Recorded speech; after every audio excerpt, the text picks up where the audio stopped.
Γεια σου και πάλι, έχουμε καιρό να τα πούμε σχετικά με το δυστύχημα της Air India, το οποίο έγινε με το 787 πριν αρκετό καιρό. Δυστυχώς, λόγω του φόρτου εργασίας δεν μπόρεσα να βγάλω ένα βίντεο κατευθείαν με το που είδαμε τα καινούργια στοιχεία, όμως εδώ είμαστε πάλι για να το συζητήσουμε, να πούμε κάποια πράγματα. Πρώτα απ' όλα, πριν ξεκινήσω, θα πρέπει να σου πω για άλλη μια φορά αυτό που σου έχω πει πάρα πολλές φορές στα προηγούμενα δύο βίντεο. Όλα αυτά που λέμε είναι είτε προκαταρκτικές εξετάσεις, είτε κάποιες σκέψεις, είτε κάποια πράγματα τα οποία εγώ τα μοιράζομαι με τον υπόλοιπο κόσμο. Με κόσμο ο οποίος μπορεί να μην έχει την εμπειρία τη δικιά μου, μπορεί να μην είναι καν στο χώρο. Αυτό είναι καθαρά τροφή για σκέψη. Επομένως, έχοντας πει αυτό και έχοντας επισημάνει κιόλας ότι αυτό που βγήκε τώρα πριν 2 εβδομάδες είναι μια προκαταρκτική εξέταση και ανάλυση, η οποία λέει ξεκάθαρα στις πρώτες 3 γραμμές της κιόλας ότι αυτή η εξέταση έχει γίνει, αυτή η ανάλυση, σύμφωνα με τα δεδομένα τα οποία έχουν περισυλληφθεί μέχρι στιγμής. Που αυτό σημαίνει ότι μετά από 2-3 εβδομάδες, 1 μήνα, 5 μήνες, όταν βγουν καινούργια στοιχεία, τότε μπορεί και να αλλάξει. Αυτό λοιπόν είναι μια απάντηση σε όλους αυτούς που δεν τους άρεσε το να βγαίνει κάποιος με κάποια π.χ. εμπειρία παραπάνω σε έναν τομέα και να θέλει να εξιστορήσει και να πει κάποια πράγματα τα οποία του ήρθανε και εμένα μου ήρθαν αυτά τα δεδομένα, εκείνα τα δεδομένα είχα στη στιγμή, γι' αυτό και τα μοιράστηκα. Έχοντας λοιπόν πει αυτό, σήμερα θα σου μιλήσω για την προκαταρκτική αυτή εξέταση που έγινε, τι γυρίσανε και είπανε, τι βρήκανε στο μαύρο κουτί και τι βρήκανε και στο CVR, αυτό που λέμε δηλαδή τον καταγραφέα φωνής μέσα στο πιλωτήριο. Θέλω σε αυτό το σημείο να σου πω ότι το μαύρο κουτί μπορεί να συλλέξει τα πάντα. Οτιδήποτε γίνεται μέσα σε ένα πιλωτήριο, μέσα σε ένα αεροσκάφος ολόκληρο. Τις θερμοκρασίες, τα συστήματα, τα στοιχεία που παίρνει ο κάθε υπολογιστής για να μπορέσει να κάνει τις οποιασδήποτε εξισώσεις και οτιδήποτε άλλο χρειάζεται για να βγάλει μια εντολή, για να γίνει κάτι σε ένα αεροσκάφος. Το μαύρο κουτί δηλαδή είναι αυτό το οποίο μας λέει τα πάντα σε σχέση με το τι έχει γίνει σε μια πτήση, τι έχει γίνει στο αεροσκάφος το ίδιο.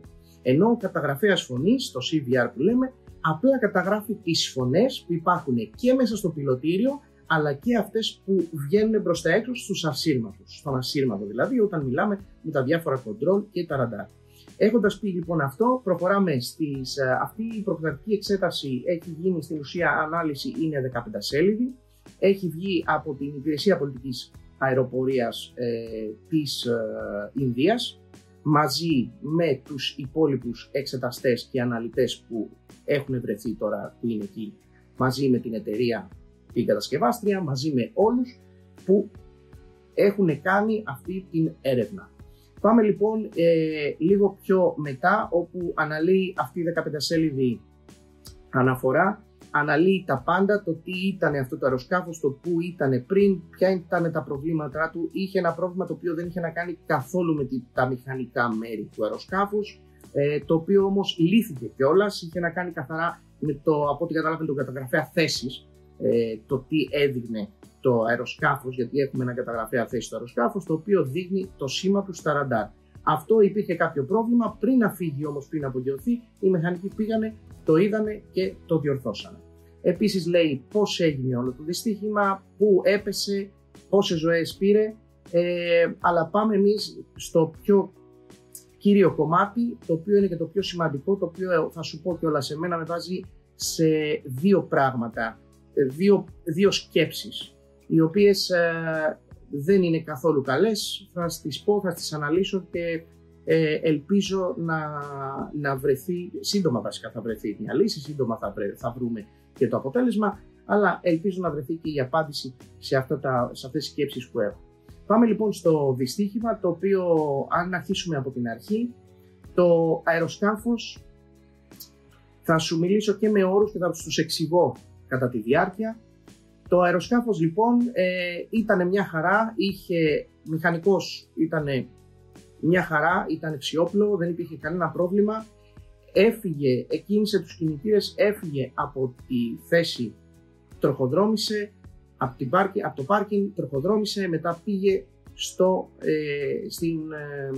στο διάδρομο απογείωσης. Εκεί λοιπόν έχουμε τα εξής και θα στα λέω ακριβώς και με τη χρονική, με το χρόνο στο οποίο έγινε το κάθε τι. Λοιπόν, έχουμε και λέμε, όταν το αεροσκάφος πηγαίνει στο διάδρομο απογείωσης, παίρνουμε μια άδεια για να απογειωθούμε. Αυτό λέγεται take-off clearance. Το αεροσκάφος πήρε λοιπόν αυτή την εξουσιοδότηση στις 8, 7 λεπτά και 33 δευτερόλεπτα. Το αεροσκάφος άρχισε να επιταχύνει, άρχισε να κινείται στις 8, 7 και 37. Δηλαδή 4 δευτερόλεπτα αφού πάρω την εξουσιοδότηση, ο pilot flying, δηλαδή ο πιλότος που πετάει, βάζει τα χέρια του στις μανέτες και αρχίζει και βάζει ισχύ στους κινητήρες. Όταν το αεροπλάνο άρχισε να παίρνει ταχύτητα, η V1 ταχύτητα, η οποία είναι η ταχύτητα την οποία την έχουμε αναλύσει και σε άλλα βίντεο μου, είναι η ταχύτητα όπου ο κυβερνήτης παίρνει την απόφαση μέχρι εκείνη την ταχύτητα μπορώ να ματαιώσω για οποιονδήποτε λόγο.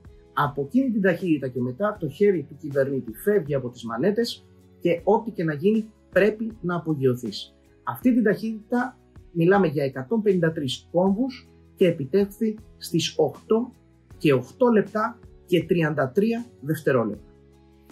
Κοίτα να δεις τώρα τι γίνεται. Η VR ταχύτητα, η οποία είναι η ταχύτητα απογείωσης, είναι εκεί όπου ο pilot monitoring, αυτός που παρακολουθεί, δίνει την εντολή στην ουσία στον πιλότο που πετάει, λέει rotate, δηλαδή τράβα το αεροπλάνο και πάμε να φύγουμε. Αυτή η ταχύτητα που ήταν στους 155 κόμβους, δηλαδή 2 κόμβους μετά τη V1, αυτό γιατί στο λέω, κοίτα πόσο γρήγορα πρέπει εκείνη τη στιγμή να σκέφτεσαι, να βγάλεις το χέρι, δηλαδή είναι πραγματικά ένα απίστευτο πράγμα και γι' αυτό έχουμε μιλήσει και για τον Τζο και έχουμε μιλήσει, δηλαδή μπορώ να σου πω πάρα πολλά πράγματα τώρα αυτή τη στιγμή. Είναι πολύ σημαντικό να βλέπεις λοιπόν πόσο σκεπτόμενο είναι αυτό το επάγγελμα, ότι δεν είναι απλό. 150 κόμβους λοιπόν, έγινε αυτό στις 8 και 8 λεπτά και 35 δευτερόλεπτα. Δηλαδή 2 δευτερόλεπτα μετά αφότου ο κυβερνήτης αποφασίζει θα κάτσω, θα φύγω, εκείνη τη στιγμή πρέπει ο pilot flying, ο πιλότος που απογειώνεται, που πετάει, πρέπει να απογειωθεί. Εκείνη τη στιγμή γίνεται το εξής. Σε όλα τα αεροπλάνα, ειδικά αυτά τα μεγάλα, τα πάρα πολύ μοντέρνα, υπάρχει μέσα, το είχα συζητήσει στο πρώτο μου βίντεο, στην ουσία υπάρχουν τα modes. Υπάρχουν δηλαδή κάποιοι υπολογιστές οι οποίοι βάζουν τα συστήματα από μία συνθήκη σε μία άλλη. Αυτή η συνθήκη ποια είναι? Είναι ας πούμε του εδάφους και είναι και του αέρα. Άλλη συνθήκη υπάρχει στα συστήματα του αεροσκάφους που δίνουν εντολές στα συστήματά του πώς να χειριστεί τον αέρα, την πλεύση, πώς να χειριστεί τα πάντα. Άλλες εντολές δίνει ο υπολογιστής όταν είναι στο έδαφος και άλλες εντολές δίνει όταν είναι στον αέρα. Αυτό λοιπόν το transition, δηλαδή η μετάβαση, έγινε στις 8 και 8 και 39, δηλαδή 4 δευτερόλεπτα μετά.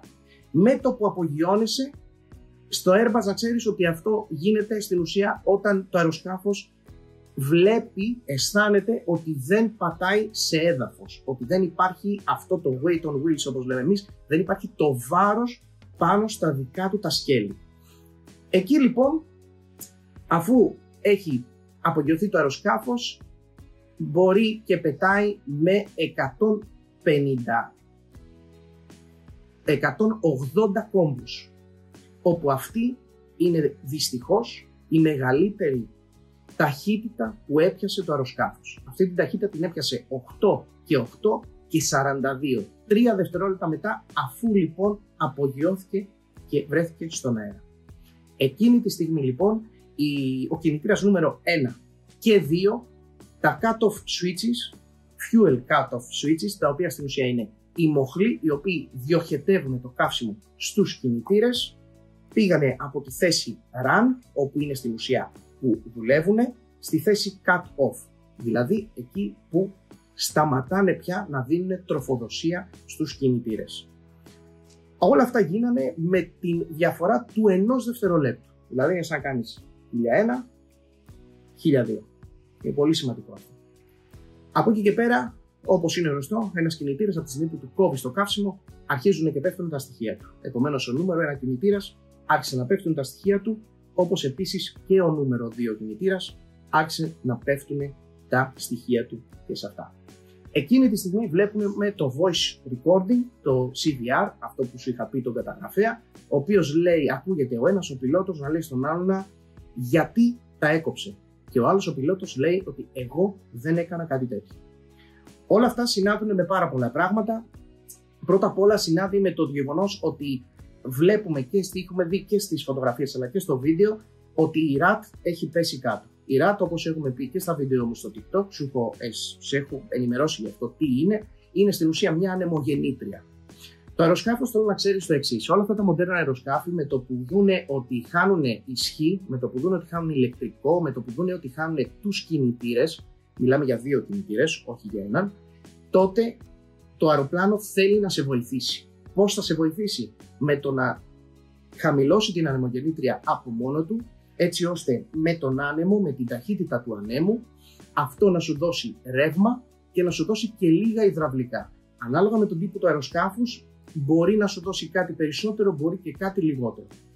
Από εκεί και πέρα υπάρχει και η διαδικασία όπου ο υπολογιστής των κινητήρων σε κάποια γίνεται αυτόματα, σε κάποια άλλα όχι. Σε μια τέτοια καινούργια γενιάς αεροσκάφη, σε κάποια τέτοια αεροσκάφη καινούργια γενιάς, αυτό γίνεται αυτόματα. Εκείνη τη στιγμή λοιπόν ο υπολογιστής των κινητήρων αυτό που έκανε είναι να δώσει σήμα να ξεκινήσει ο τρίτος κινητήρας πίσω, που είναι το APU, το λεγόμενο APU.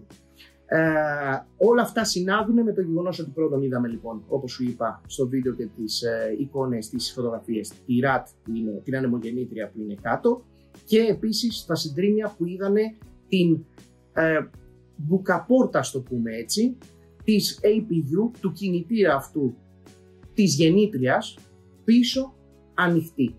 Αυτό γιατί το κάνει? Γιατί στην ουσία εκείνη τη στιγμή η γεννήτρια θέλει αέρα για να μπορέσει να ξεκινήσει. Αυτό λοιπόν κάνει με το να ανοίγει αυτή την καταπακτή, αυτή την μπουκαπόρτα, ρουφάει αέρα, ξεκινάει ο τρίτος κινητήρας που έχουμε πίσω και αυτός ο κινητήρας μπορεί να βοηθήσει στο να κινήσουμε τους υπόλοιπους κινητήρες. Καταλαβαίνεις ότι κάτι τέτοιο δεν έγινε ποτέ, μιας και δυστυχώς μετά από λίγα δευτερόλεπτα, και θα σου πω ακριβώς πότε, δυστυχώς, στις 8, 14 και 44 λεπτά έπεσε, βασικά στις 8 και 9:05, ο πιλότος, ο ένας από αυτούς, ο κυβερνήτης, εξέπεμψε το τελευταίο μήνυμα, το οποίο ήταν το Mayday. Μετά στις 8 και 14 στην ουσία κινητοποιήθηκε όλο το αρμόδιο τμήμα για το Rescue and Firefighting. Είναι αυτό το οποίο όλοι οι πυροσβέστες, όλα τα νοσοκομεία γύρω-γύρω, σε αυτό μπορώ να σου μιλήσω για το γενικότερα τι γίνεται σε μια τέτοια κατάσταση, τι γίνεται. Αυτό που επίσης ξέχασα να σας αναφέρω είναι ότι από τη στιγμή που η RAT κατέβηκε 8 και 8 και 47, μετά στην ουσία το μαύρο κουτί έδειξε ότι ο υπολογιστής μπόρεσε να κάνει επανεκκίνηση, ο νούμερο 1 κινητήρας άρχισε να επαναφέρεται, αλλά ο νούμερο 2 κινητήρας δεν μπόρεσε να κάνει κάτι τέτοιο, γιατί δεν είχε αρκετή περιστροφή, δεν μπόρεσε να ξεκινήσει. Όλα αυτά γίνανε μέσα σε πάρα πολύ λίγα δευτερόλεπτα, όπως βλέπεις, δηλαδή όλα ξεκίνησαν 8 η ώρα, 8 και 8 και 33 δευτερόλεπτα ήταν που το αεροσκάφος ανέβηκε, και 35 δευτερόλεπτα, και στις 8 και 9 και 05, δηλαδή μιλάμε σε διάστημα 35 με 40 δευτερολέπτων, έγινε το μοιραίο. Πάμε λοιπόν τώρα να δούμε τι μας λέει αυτό όλη η προκρατική αυτή εξέταση. Πρώτα απ' όλα, σύμφωνα με ένα bulletin, με ένα αρχείο, με μια αναφορά η οποία έγινε στην FAA, η FAA είναι η πολιτική αεροπορία της Αμερικής, Το 2018 υπήρξε ένα έγγραφο το οποίο έλεγε ότι βρέθηκε ότι στα Boeing, και έβαλαν μέσα και το 787, ότι υπάρχουν κάποια συγκεκριμένα parts, δηλαδή κομμάτια, ας πούμε, μηχανήματα, εξαρτήματα, τα οποία δεν είναι κατασκευασμένα έτσι όπως θα έπρεπε να είναι.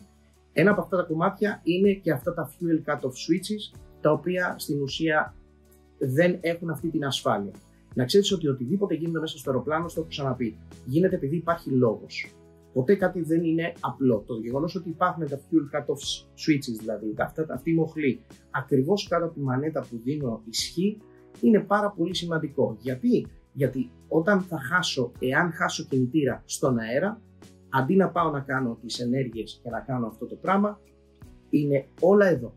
Ξέρω δηλαδή τι πρέπει να κάνω. Έχω εδώ τη μίζα, έχω εδώ το μπουζί, έχω εδώ, στα λέω πάρα πολύ λαϊκά για να μπορέσεις να καταλάβεις το ότι όλα αυτά έχουν κάποιο λόγο ύπαρξης. Και όλα αυτά τα κουμπιά τα οποία είναι ζωτικής σημασίας για εμάς και για την ασφάλειά μας, πάντα έχουν δικλείδες ασφαλείας. Μία από αυτές τις δικλείδες λοιπόν είναι ότι αυτά τα κουμπιά θέλουν να τα τραβήξεις και μετά να τα βάλεις στη θέση.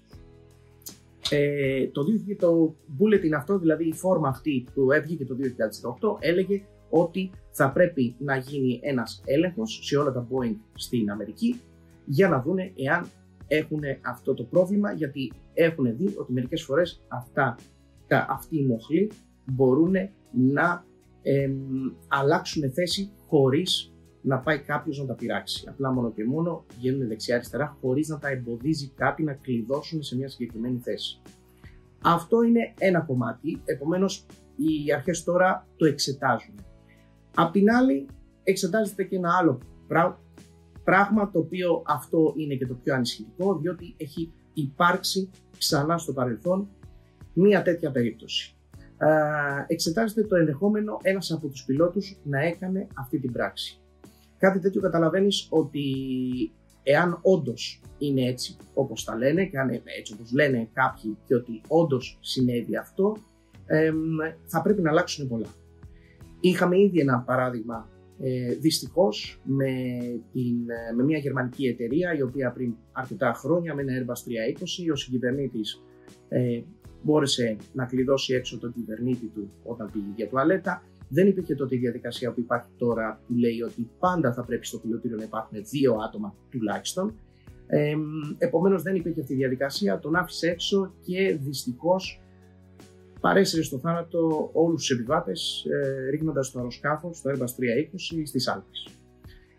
Αυτό μετά από την εξέταση που κάνανε και μετά από την ανάλυση, είδανε ότι ο άνθρωπος αυτός έπασχε από κατάθλιψη, είχε περάσει από διάφορους ψυχίατρους, είχε πάρει μέχρι και φαρμακευτική αγωγή, αλλά για κάποιο λόγο συνέχισε να πετάει. Επομένως είναι κάτι το οποίο το περιμένουμε να δούμε με ανυπομονησία όλοι εμείς οι αεροπόροι. Καταλαβαίνεις ότι κάτι τέτοιο είναι πολύ σημαντικό, γιατί στο έχω ξαναπεί πάρα πολλές φορές. Η αεροπορία εμείς την κάνουμε ασφαλή. Είναι πολύ ασφαλής, είναι πολύ καλή, είναι πολύ ωραία, αλλά εμείς είμαστε αυτοί που πρέπει να κάνουμε έστω και το κάθε λίγο για να την κάνουμε ακόμα πιο ασφαλής. Και δυστυχώς η ιστορία έχει δείξει ότι όταν έχουμε ένα άσχημο δυστύχημα, τότε είναι που αλλάζουν ριζικά πράγματα. Θα μου πεις γιατί δεν τα κάνουμε πιο νωρίς. Πολλοί λόγοι. Μπορεί να μην το έχει σκεφτεί κάποιος. Μπορεί να είναι μια διαδικασία κάτι που ξέφυγε. Επίσης σου έχω πει ότι για να γίνει ένα δυστύχημα πρέπει να περάσει από μια σωρία λαθών. Όλα είναι μια αλυσίδα και αυτό που εμείς θέλουμε είναι κάποιος να τη σπάσει. Είτε αυτός είναι ένας επιβάτης που θα δει κάτι και θα φωνάξει, θα πει κάτι στην αεροσυνοδό, ξέρετε έχω δει αυτό, είτε είναι ένας πιλότος, είτε είναι ένας μηχανικός, είτε είναι οποιοσδήποτε. Επομένως, αυτά είχα να σου πω γι' αυτό. Κλείνοντας, περιμένουμε με ανυπομονησία πραγματικά, γιατί είναι κάτι πολύ σημαντικό για εμάς. Εμείς αυτά τα χρησιμοποιούμε κιόλας και σε κάποιο είδους εκπαιδεύσεις που κάνουμε για να μπορούμε να μαθαίνουμε από τα λάθη μας. Επομένως, περιμένουμε. Στο ξαναλέω, αυτό μπορεί να αλλάξει με πάρα πολλά πράγματα. Πολλά στοιχεία έρχονται κάθε λίγο και λιγάκι στην καθημερινότητα. Εφόσον έχω κάτι συγκεκριμένο, θα κάνω κι άλλο ένα βίντεο σαν follow-up και αυτά είχα να σου πω. Αν σου άρεσε και αυτό το βίντεο, μην ξεχνάς να κάνεις subscribe, να μου λες στα σχόλιά σου τι σκέφτεσαι εσύ, πώς θα μπορούσε να έχει γίνει, τι ίσως να έχεις εσύ στο μυαλό σου και να τα συζητάμε. Είναι πάρα πολύ ωραίο, το θεωρώ ότι είναι από τα καλύτερα πράγματα, ειδικά σε αυτό το χώρο, επειδή δεν έχουμε πολύ. Έχω πάρει και ένα μήνυμα που λέει ότι είναι πολύ ωραίο γιατί δεν υπάρχει αυτό στον ελληνικό χώρο. Θεωρώ ότι θα έπρεπε να υπάρχει. Πρέπει να υπάρχουν άνθρωποι οι οποίοι παίρνουν στα σοβαρά τη δουλειά τους, επαγγελματίες, να μοιράζονται σκέψεις, να μοιράζονται στοιχεία. Δεν είναι κακό και ασφαλώς πρώτα απ' όλα δεν έχουμε να κάνουμε τίποτα με το να θίξουμε οικογένειες, να θίξουμε πράγματα, να θίξουμε καριέρες και οτιδήποτε. Είναι καθαρά να μιλήσουμε, να μεταδίδουμε πληροφορία και να δίνουμε τροφή για σκέψη. Γιατί αυτό θα μας κάνει και καλύτερους επιβάτες, αλλά και καλύτερους χειριστές, μηχανικούς και οτιδήποτε άλλο σε αυτό το πανέμορφο επάγγελμα που λέγεται αεροπορία. Είμαι ο Κάπτεν Αγγούρμαν λοιπόν και μέχρι την επόμενη φορά, στο επανειδήν.